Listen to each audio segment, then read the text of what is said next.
Good afternoon, everyone. I'm Kevin Galetz, and I'm an industry education coordinator working with the Regina District Industry Education Council and SunWest School Division. Today, it's my pleasure to introduce Matt Sanderson, who is an air ambulance pilot flying for STARS. Matt is a graduate of Rosetown Central High School, and he'll tell us about being a helicopter pilot, and he'll highlight his training and career path that led him to this current position with STARS. Just a reminder before we begin, this session is being recorded and will appear on the RDIEC YouTube channel for you or others to view in the future. We'd also like to request that any students who watch this session go to our website at www.rdiec.ca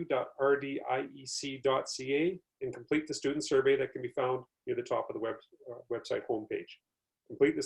Completion of the survey gets your name in a monthly draw for a $50 gift card. Again, the website is www.rdiec.ca. Once again, welcome, Matt. I'll turn it over to you. Thanks, Kevin. Yeah, as Mr. Galetz just mentioned there, my name's Matt Sanderson, and I'm a helicopter pilot, currently working at STARS Air Ambulance for the past coming up 5 years. And I just made a little presentation here to kind of show what, answer a bit of questions and show what the industry might be like to somebody trying to get into it, and just sort of what the career is like in general. I'm kind of going to talk mostly about the industry in general and touch on a bit on STARS in particular. So I guess I could get started here. So the first is the job description. Basically, what is the job of a helicopter pilot all about? You're operating equipment, which is the helicopter. It's you're flying it. So everything that goes along with that, there's a lot of inspecting and servicing equipment. So every morning there's a daily inspection we have to do, make sure everything's running right. A lot of checks, that type of stuff. There's a lot of flight planning. So that's sort of the meat of the job, is making those decisions to where to go, what it's going to take to get there, whether or not you can do it. And that's that way at STARS. That's really what the biggest qualification or biggest task you have to do, most important task you have to do is. And throughout the industry, that's also it. And like I said, weather's a big one, but just planning and decision making around that. Something that kind of gets overlooked, but you wouldn't think of as being a big part of the job, but it really is just dealing with your passengers. And that's there in the rest of the industry, your passengers would be your customers, because you're often out basically dealing one-on-one with whoever you have to be taking around, or whoever wants you to move a piece of equipment or whatever you have to do. So actually, surprisingly enough, as you think of it as just operating equipment, it really comes, there's a lot of people skills that end up often being the make or break in the career. So to talk about the skills, it's sort of what a lot of the skills can be learned, but some of it's just basic aptitude that you just a lot of times either have it or you don't. For a helicopter in particular, there's a lot of hand-eye coordination. There's a certain ability to operate machinery that if you can operate like if you're somebody who's handy, maybe with a skid steer, or you've ever played with a backhoe or any sort of mechanical background like that, and you have an aptitude and good hand-eye coordination, the chance of you adapting to flying a helicopter is a lot better than if you have trouble shifting gears in a vehicle. So that can't really be, the skills to fly can be taught, but that aptitude can't really be taught. But you probably already know whether or not that suits your personality if you're even looking into it to begin with. So another thing, there's a lot of multitasking, a lot of switches and things going on, and math and quick calculation. So that kind of plays in with the operating equipment, or that often that type of thinking go together to begin with. And really another skill is the ability to perform under pressure, which might seem a little obvious to say, but it really is there. So you're if big decisions or intense situations stress you out, it's probably not the place to be. If you're anxious over little details, because there's a lot of attention to detail, but there's a lot of hairy situations too that come at you in real time. So the last point I had here was just independence. In most of the industry, you're out sent somewhere with one piece of equipment, with one piece of machinery that you are out there, and it's just you. Like, you flew out there, you landed somewhere, you stayed for a week or 3 or a month or however long until your cross shift came, or you flew back at the end of the day, and you might have a phone or a sat phone or a internet connection at best to communicate back to if you had mechanical problems or something like that. But you're really on your own with it. So it definitely attracts people that have independence anyways. So I guess my journey to get here where I was is like Kevin had mentioned, I went to high school in Rosetown. He was actually the guidance counselor there. And from high school, I just did what I thought I was supposed to do and went on to university, which went into engineering, which seemed like a good path. And, I went there for 2 or 3 years, and it just didn't seem to be working for me. So after about the 3rd year, I started looking, you know what, maybe this is a sign that I'm not really applying myself how I should be here. And I'm probably due to lack of interest in what I was doing. And I think I liked the idea of going to school, but not necessarily, wasn't real thrilled about the career ahead of me anyways. So I started thinking, what are some other options? And somehow I came across, I'd never really thought of flying helicopters as like a real thing you could do.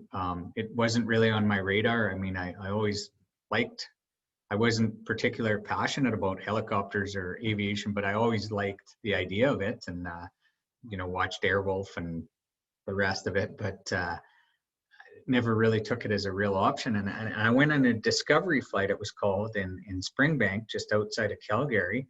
I think I've been watching the helicopters fly above and thought, maybe that'd be interesting, and wasn't taking it too serious. But they give you half an hour little tutorial and show you what all the levers do and a bit of the brief physics of it, and then you go out with them and they fly you around, and then at one point they let you take controls and you go up and down, and it's kind of neat. And then they come down and bring you into a hover, and I think they just do it to prove that how impossible it is. But you try and hover this helicopter with no experience, and it is basically impossible. And then they take you back up and fly you around, and it was a pretty neat experience. And I kind of, after I got you could do this could be a job, like somebody would pay me to do this. So after that, I think I made it another couple weeks in school, and then I packed her in. And it took me about another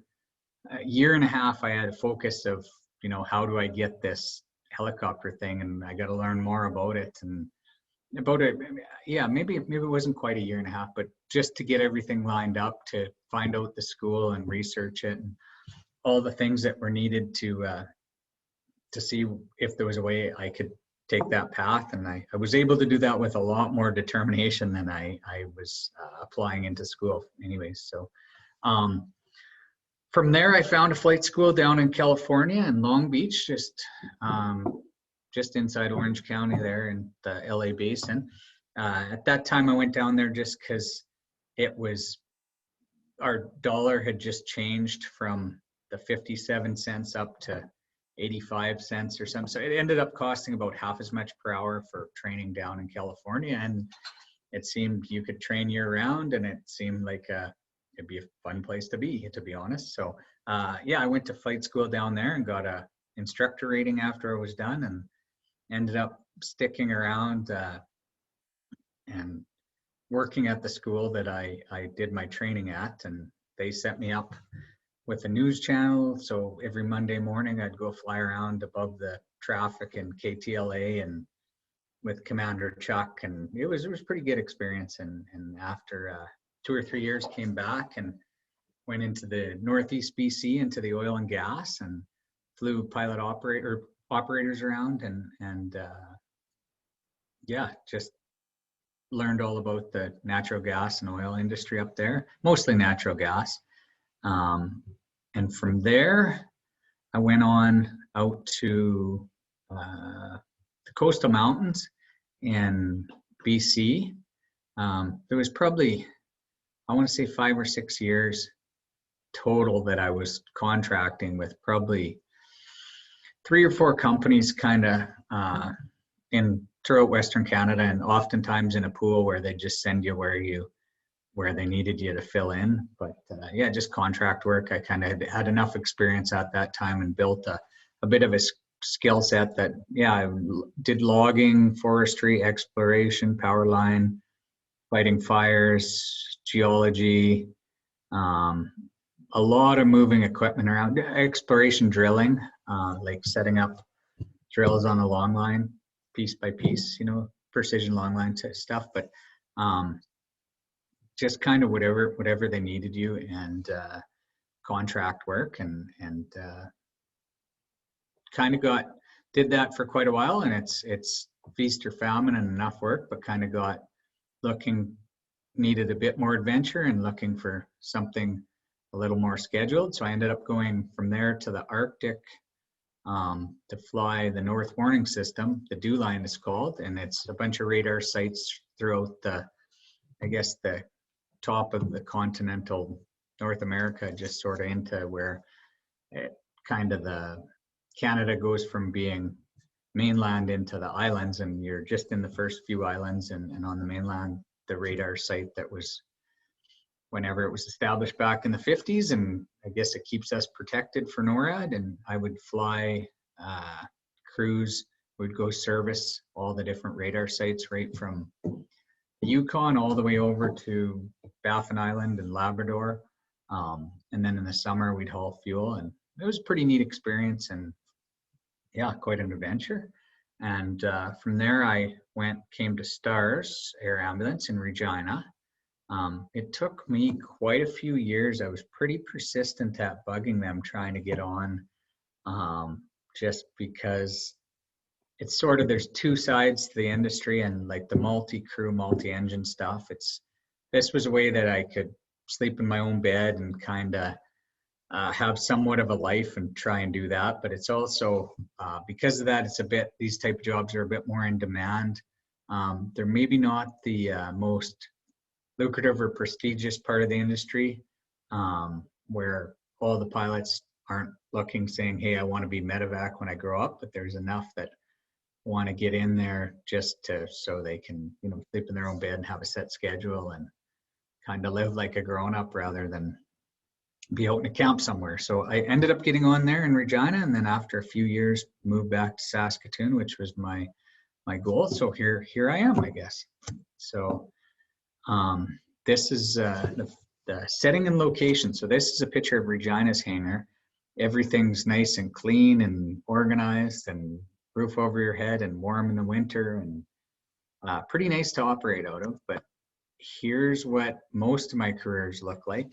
I think that's a 150-foot line on a long ranger there out. I think this one would be northern Saskatchewan, just cleaning up a camp or something. I can't exactly remember what's going on in the picture, but that's where you operate most of the time, is a setting that looks much like that, and then back to a camp at night. So a lot of sitting and waiting in that helicopter, because you're either moving equipment or you're moving a crew around, and somebody else is working, and you're just taking them spot to spot and being responsible for that piece of equipment. Which gets us into the next one, is equipment. There's a helicopter. You can see there's a set of floats on it. That's pretty standard equipment sometimes. And we fill out of these fuel drums out in the industry quite a bit. So you'd have your GPI pump on the side there, and yeah, your back gets strong or weak. are sore from flipping over those 45-gallon drums, and there's a lot of responsibility of checking them and making sure they're not contaminated because they've been living out in the bush for a while, and coordinating, where you're going to get fuel. A lot of the job is worrying about fuel. How do I get to the next place to get fuel, and how? Like even here at Stars, so the call comes in, and you can. The first thing we do is plan weather and fuel, and then that's immediate before we can accept whether we can go or not, and then we fly after that, secondary. So just a piece of equipment. In the left-hand side of the screen there, that's a Bambi bucket. So probably 100-foot line there, maybe 150. And just, I think that would hold about 60 gallons of water. That's been a while since, but yeah, just mostly velocity to put out the fire. And then on the right-hand side is just a long line moving. It was some sort of piece of equipment up in the Arctic for surveying water, like ice in a big lake there. So yeah, you move all sorts of different stuff, and it's helicopter often becomes, it's just a big remote crane that you just move stuff around with when they need something overhead. So I guess I kind of started backwards with the instead of the rewards, start with the challenges of the occupation, because it's actually there's a lot of downside to it too. I don't have many regrets in my career, but it's one of those, if you knew everything you were going to have to do, would you have still got into it? And a lot of people, that's a tough question. So the biggest thing, one of the biggest challenges, just a barrier to entry. So it's kind of a situation, there's no apprenticeship program to get into helicopters. So there's no way to get your license and you're trained up, but you don't have any experience. So you're really nowhere at that point. But how do you get the experience without getting the job? And how do you get the job without the experience? So I think the statistic on it, and it might have got worse, but at one point they said 8 to 10% of the people who actually go start through their license for commercial helicopter ever end up making a job out of it. Like they might work on the ground for a bit or just get started, but one way or another kind of get weeded out. And when I was in engineering, they did the old look to your right and left, and one of you three isn't going to be here by the end of the year sort of thing. And it seemed like that was a fairly high attrition rate and pretty intimidating until you hear that this one, it's, under 1 out of 10 is going to make it through. So I guess that you have to kind of be a person that would take those odds and still do it. So when I was looking into it, every guy you talk to said, "Oh, don't do that, don't do that." So I made a point to say, if I ever get in that position and talk to somebody, I'm going to say, "Okay, look, you can do it. It's not as bad as all the old guys will make it sound, but it is. You're going to have to want it, or you probably shouldn't really start." But it is. I mean, it's 1 in 10 is still. You just have to be in the top 10%. So if you weren't planning on being in the top 10%, maybe you should have been taking something up that doesn't have wings in the air. So it probably takes a bit of commitment that way. I guess I'll tell you a bit. For me, I went through that way, getting the instructor license and building up time, and did a bit of work on the ground. But often for people, they go out and you would just get your license, and then you would go find a company and beg and plead them to hire you as a ground guy, and you'd fix nets, and then maybe they have a flight where you just going across the river or ferrying something with no passengers back and forth, and you kind of build some trust that way. And it's all about building trust for somebody to let you fly their expensive piece of equipment. And then once you do that for a bit, you get 500 or 1,000, maybe 1,500 hours. 1,000's kind of that might be like take you 3 to 5 years, and that's kind of where you start being pretty employable. So you're not, there's no asterisk beside hiring you and sending you out sending you out on your own. So that's kind of a downside is getting through that period of, you know, having to do whatever you possibly can to let somebody let you fly. And you have to be willing to put up with a lot through that. And that would be a downside of the occupation is you're probably, a lot of the guys, it goes downhill because they're still bitter about all the stuff they had to go through. So um, that's a downside. Another one is just the remote work. So helicopters generally live in places where people don't. There is helicopters in some urban centers, and I mean, we're flying one here, but there's more people that want to work out of these places than there is helicopter jobs. So, I mean, a lot of people love it out in the bush, like, or in industry stuff. I know me working when I was younger, starting out, go out for 4 weeks and you live in a camp and somebody feeds you good food, and then you get some days off and you can go do whatever and free time to just enjoy it. I mean, it was great, but over the years, that living out of a suitcase can wear off. There's a lot of people a lot of bitter old pilots when you get out on a fire and or something, and there's guys that they'll tell you, I hate that helicopter, whatever. But there's kind of an attitude there that I think a lot of it's a persona that guys will play up to. But yeah, there's remote work. It's not a cushy lifestyle at all. So that would be a challenge of the occupation. And the third one is just there's a real, like here at Stars, it isn't really as much because we're flying a twin engine helicopter with 2 pilots, all the rules and regulations. We're checking the weather. It's super regulated. So it's a pretty safe environment. But helicopters in general, it's a pretty risky thing. I know, like airlines, they kind of say it's safest place you can be, actually safer than being home in your house statistically. But helicopters, that's not, the stats don't back that up at all. I remember getting a loan one time and I couldn't get life insurance. And so they'd done the analysis and said, yeah, your job is too risky to insure your life. So that kind of puts in perspective. And even, even just the amount of coworkers and friends and stuff that just, it's a small, tight-knit little industry, and there's quite a few of them that are missing from the time you started out, so it's a downside. And it's not even as much just, the danger there is when you're up doing something on the sort of the sharp edge of it, there's a stress that you don't realize. Like when I came to work here, there was another guy started about the same time as me, and after a few months we were having a conversation, and it was kind of a light bulb. It's like you never realized how much that stress weighed on you until it wasn't there when you're doing something in a more safe environment, and you realize that, like, to stay that switched on the edge, it kind of hangs over your head. So that is it's a challenge of the occupation, and that it makes you older faster, that's for sure. So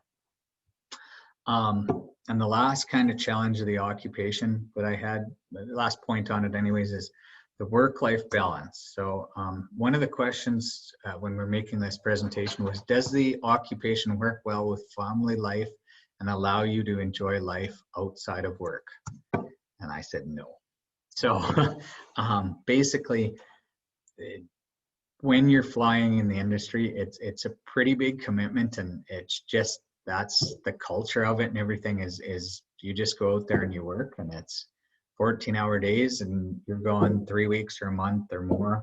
And then somebody says, you make a phone call, hey, I'm ready to go back. Oh no, we need you to stay longer. And there is some people that have made a balance with life, but they're pretty few and far between. The norm is that, yeah, there's a lot of guys that's they're committed to flying, and that's their life. That's it, and also they got into that mindset because they had to be one of those guys that made it through, and when everybody else was getting weeded out, they were still willing to stay that extra day or week or do whatever they needed to do. So it is kind of a downside, but like I said, there's jobs in the industry that that are easier to balance life with. This is definitely one of them where, you know, you work 2,000 hours a year and you sleep in your own bed. And I know my schedule ahead of time. And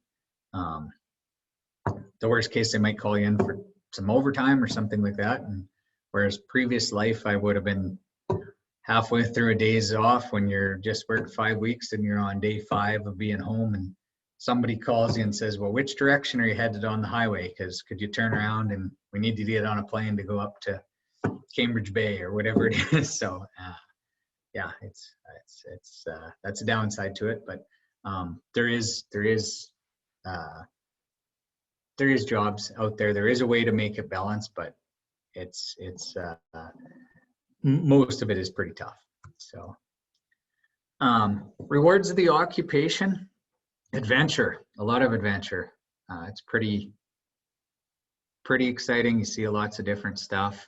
Yeah, the challenges and accomplishment are it's a pretty rewarding thing. So it's a bit like playing a game where you're always trying to level up and get to the next helicopter or learn a new skill or do, and that, I think that drives a lot of people. That's pretty rewarding. There's a flexibility. You can kind of, like, I would contract pretty hard all summer, and I'd take 3 months off in the winter and go travel. So that's something I could set up. When you're with a company, it's maybe harder to be as on your schedule as you want, but within that, you can pick and choose when you work as far as which company, which season, that way. And you can pretty much live anywhere. I knew enough guys would live down in Mexico, or you can live, Kelowna's full of helicopter pilots, and there's only a few jobs out there, but people like to live in Kelowna, and companies will fly them back and forth to do shifts. So it's good that way. One of the last reward is you get to fly a helicopter.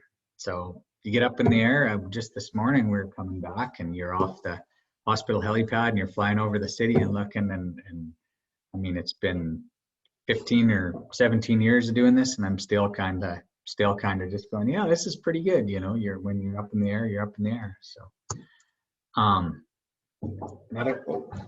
just doing a quick little presentation. Yeah, thanks. Sorry about that. Yeah, just some paperwork. But one of the rewards the next step is the salary and benefits.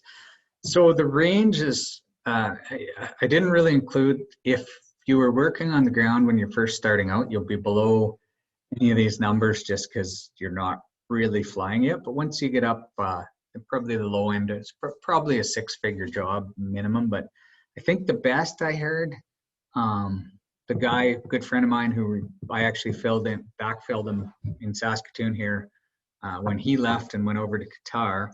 And I think he's on $20,000 US a month tax-free. So that's probably the best I've heard, but probably normal is sort of halfway in between that. And we're closer to the bottom end at Stars just because all the benefits, and we're a not-for-profit organization, government funded. So it's definitely not the most lucrative end of the industry, but it's still a pretty decent salary. And one of the few places you'd get benefits where the rest of the industries there's not really.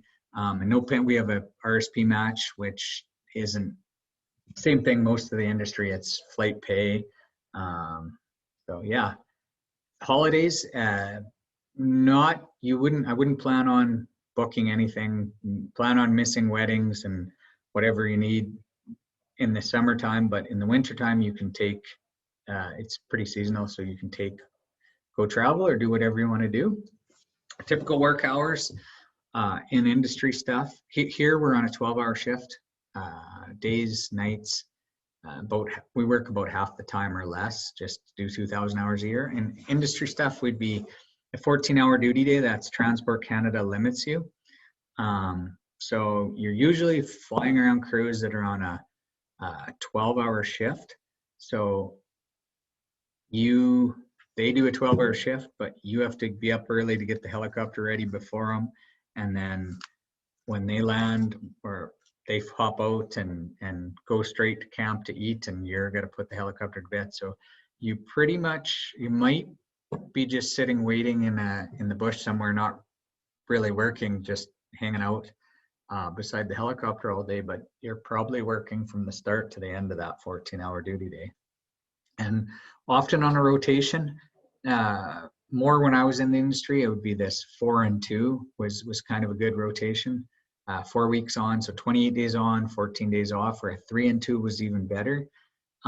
These days, you start seeing the 2 and 2s out there where it's just a different generation, different industries getting more modern, and it's 2 weeks on, 2 weeks off, or 4 weeks on, 4 weeks off sometimes. The offshore stuff overseas often is 4 weeks on, 4 weeks off, or 6 and 6 is pretty common. So there's some way that the month on, month off, people can balance their lifestyle with that. Family's a little bit hard, but it's still, at least they get a month back every second month they have family life. So educational requirements, you just go get your commercial rotorcraft license. It's just a matter of dedicating some money and time. It's probably 6 months, but like I said, that's just the license to learn. You know, that's where you start out. As you go on, there's different ratings you get. Instrument rating, ATPL license is your airline transport pilot license in helicopters. And that's something, as you get enough experience, then you can apply for this and write a test, and that kind of gets you into the multi-crew, multi-engine stuff. There's different courses. A mountain course is something different. Each helicopter has its own endorsement. So you mostly the companies will pay for these. You can pay for them yourself and do them, but it's kind of frowned upon, because then you go to the next place and they say, well, how come you had to pay for your own mountain course? And somebody didn't want to invest that time and energy into you. So if you added up all the training over your career, then the cost of it would be hundreds of thousands of dollars invested in you from different companies. So a lot of on-the-job training. Every year we do pilot proficiency checks that STARS will actually do twice a year, go into a sim and go to Texas or Germany and just practice. Helicopter starts on fire, or different, engine quits, or just different scenarios where you're going through emergencies and things like that. It's ongoing training, nonstop, and surprising amount of book learning and data that you have to take in, that I kind of just thought it would be, when I got into it, it'd all be just operating equipment. There's a lot of paperwork to go along with it. So opportunities, chance for advancement. There's always, you're trying to get into different sectors. If you're starting out in the oil and gas, or maybe you're in tourism or something, and then you want to get on a bigger helicopter, you want to go heli skiing, or you want to go to fires, or you want to go to the Arctic, and you kind of have goals and advance that way. There's always a bigger helicopter to fly, and you kind of realize that maybe at some point, or I did anyways, you got to quit chasing leveling up. But some people would want to get into management as well. So that's kind of another way to, when you are looking for more of a work-life balance, that attracts a lot of people to go into be a chief pilot or ops manager or something like that. But yeah, there's the longevity of staying out in the industry is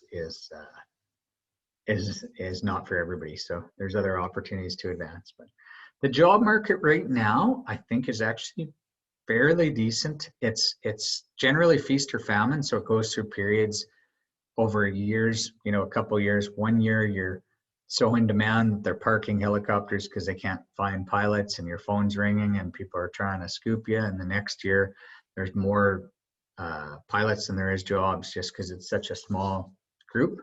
But you kind of, it's a tight-knit industry, and you build up a reputation. So if you kind of treat everybody right and don't wreck anything, and make a network, it's not hard to always have a job. But the thing coming around the corner that I don't know the reality of it, but I kind of am a believer, is with automation. Like, automated cars and AI and everything coming so hard and fast that I could really see helicopters being one of the first things to get automated, especially the utility work where you're moving equipment around. Just the fact that it's a pretty dangerous thing, and maybe the pilot's the only one in there. So if helicopter goes down, that's the big deal, is that they lost the life in the pilot. Whereas if you automate that, now it's just a piece of iron that crashes, you know. So our helicopter that we fly here, I think they may have one in Europe that flies itself, the same model. It's just, you know, it's electric over manual or mechanical. So they just have to put different ones and zeros in it, and it pulls the levers the way that a pilot would. So it's just a matter of getting a better AI and or better automation, I guess, not necessarily AI. So that coming down the pipe, I would think if you were starting, I don't know if you were starting right now, I think there's enough years till that gets implemented, but it would definitely be a factor if you're planning to have a 30-year career. Automation will be coming pretty hot and hard. So, but there's other things that related occupations. AME, which is aircraft maintenance engineer. We have one here, or we have a few here, but yeah, that I'm working with today. So that's basically a aircraft mechanic. They like to call themselves engineer, but it's a pretty good job, and I would see the longevity of that. If it takes a different personality again. I know I couldn't personally do it, even though I think I'm mechanical. It takes a pretty particular and precise person to do that, but it's a job that there's a lot of people that I don't think realize the career of it, but it's something, it's a pretty good one, and it's pretty in demand and always will be. They're pretty special people, I think, for their sort of the top end of mechanics is the way I view them, you know. It's like a laboratory when you see their tool chest, you know. And another related occupation is fixed wing pilot. I think there's a lot more legs in that industry as well, just because it's going to be a long time before humans are going to trust computers to fly big groups of people around. So it may be down a little bit right now because of COVID, but it's a related job, and it's something to look into, and I think it's probably a big growth in that market. So yeah. What else? I guess that's really all I had. We could move to some questions if I don't know, Mr. Glatz, Yeah, that's great, Matt. I appreciate your, like, how you just told it as it is, and I really appreciate that. And I think, you know, I still think that you said enough. You said there were some things of the challenges, but you also said the rewards, and I think that's really important. I had some questions.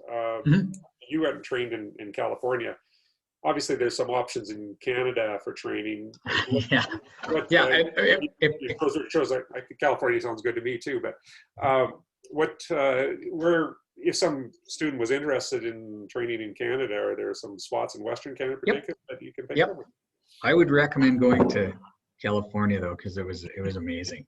But no, I wouldn't actually. If somebody, in all reality, if somebody comes up and says, "Hey, what should I do? What's the best way to go about this?"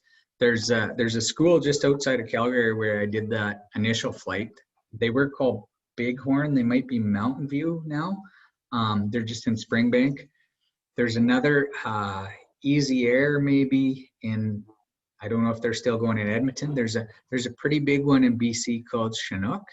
So there's a few around, and yeah, if you call them up, they're all schools, so they're obviously, they're not pushing stuff on you, but they're definitely going to give you a more rosy view than if you talk to a crotchety old pilot. But they can train you, and that's the commercial license. That's all you really need, you know. So that was really interesting, like what you said you did at Springbank, where you did that actual flight. Yeah.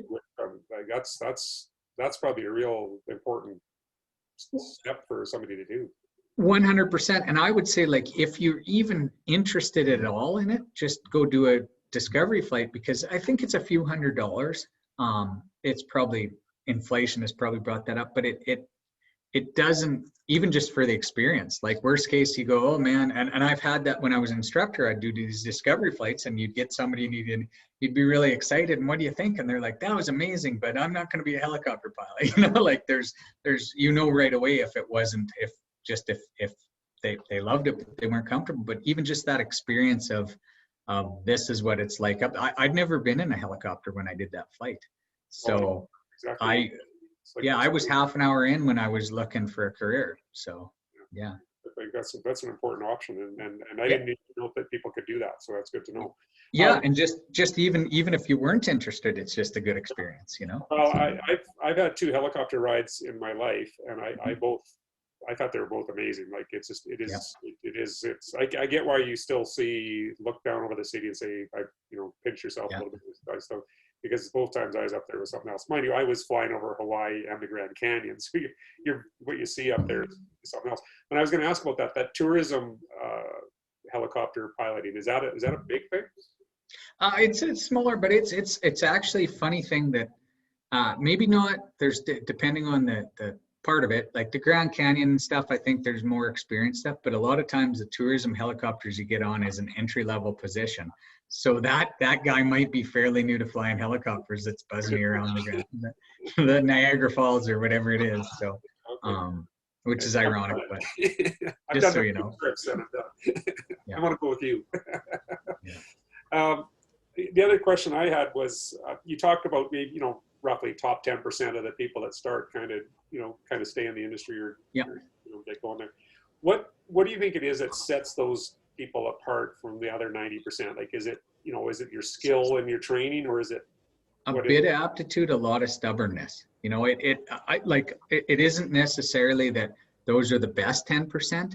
Those are just the ones that wanted it bad. And because a lot of the people, it's just they get sick of, I don't want to work on the ground for this many years, or they catch a bad break and they don't get back up from it, or they go do something else and they realize, like, what am I sacrificing all this for? So it's not necessarily that they're weeded out. Some are weeded out, a considerable chunk, but most of it's they volunteer out. It's just they go, well, what this is pretty frustrating, and I know guys that 8 years just working on the ground before, and they do end up cracking through, but that's a pretty determined person if they can do it for 8 years with, being a ground, like just a pretty bottom, like you're kind of on the bottom end of the industry, and the industry lets you know that, like it's an old culture where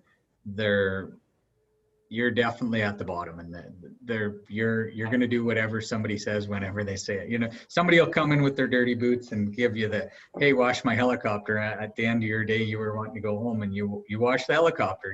So it's going to do what you got to do to get. Stubbornness, I would say, is that. And then when you do get that opportunity to go over the river, don't mess it up. So. Yeah. I guess you might have that one crack that you got to make. Yep.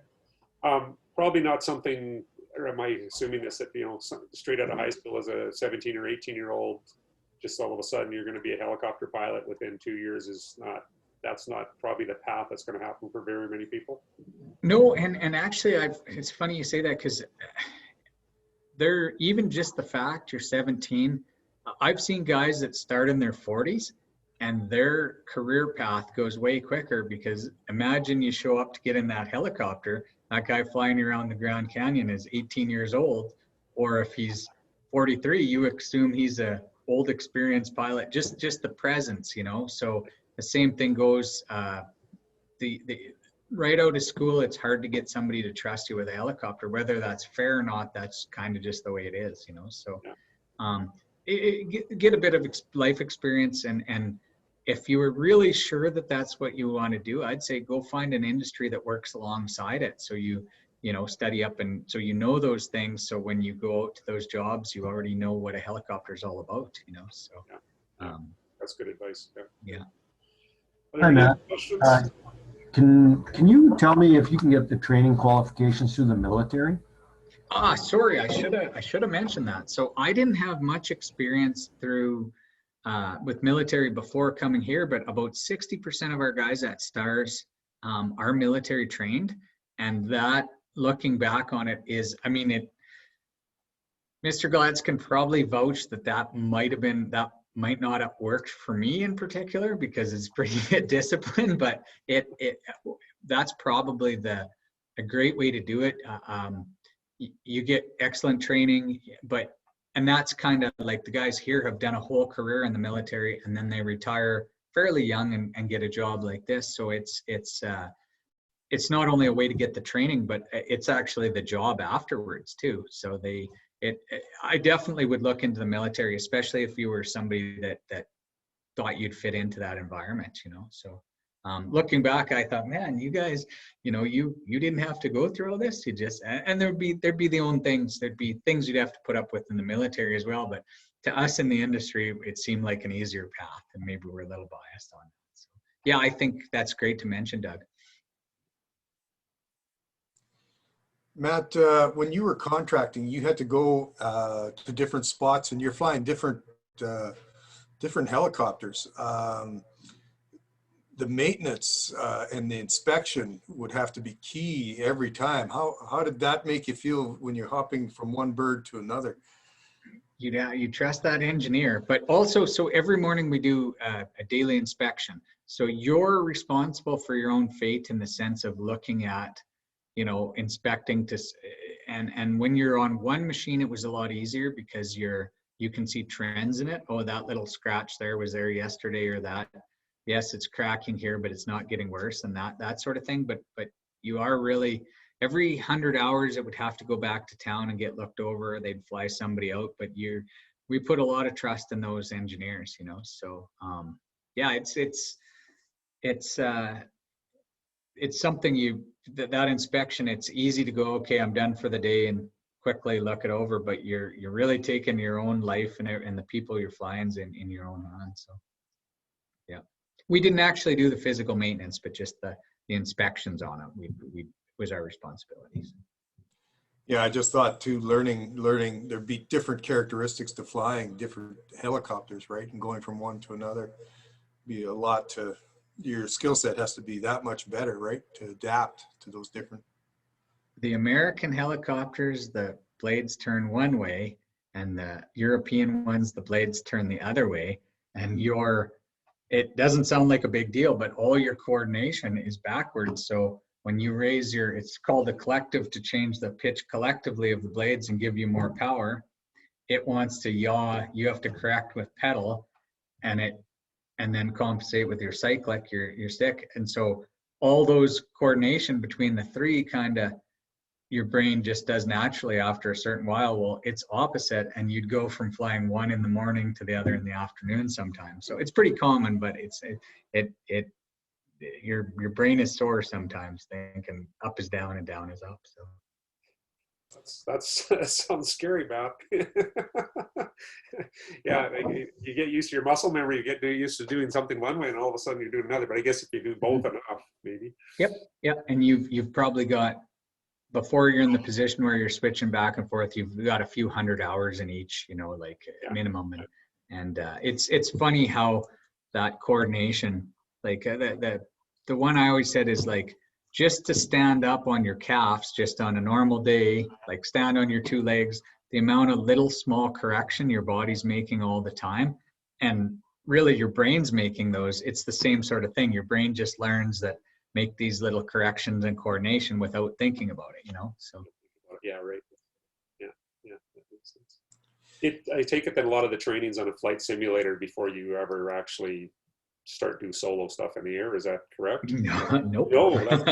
But what it is there's a set of dual controls in there. Oh. So like I said, I did flight instructing, and at the time I did flight instructing, I didn't really know how to fly a helicopter, and I didn't know that I didn't know how to fly, but so I was super on the controls because I barely knew, so I would be just covering. But if you fly with some really veteran guy with a whole bunch of hours of training, he's almost sitting back, letting you make the mistakes because he can grab at any time and take over, So yeah, the simulator's more, for the bigger, fancier two crew helicopters, just so that you can get more done without having to go back around.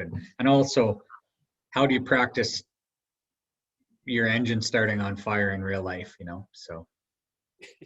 Yeah, no, you probably don't want to The practice. emergency stuff, whereas in the single engine ones, it's your engine starts on fire, you go to the ground, right? Your engine quits, you do an auto rotation. That's all there is to it.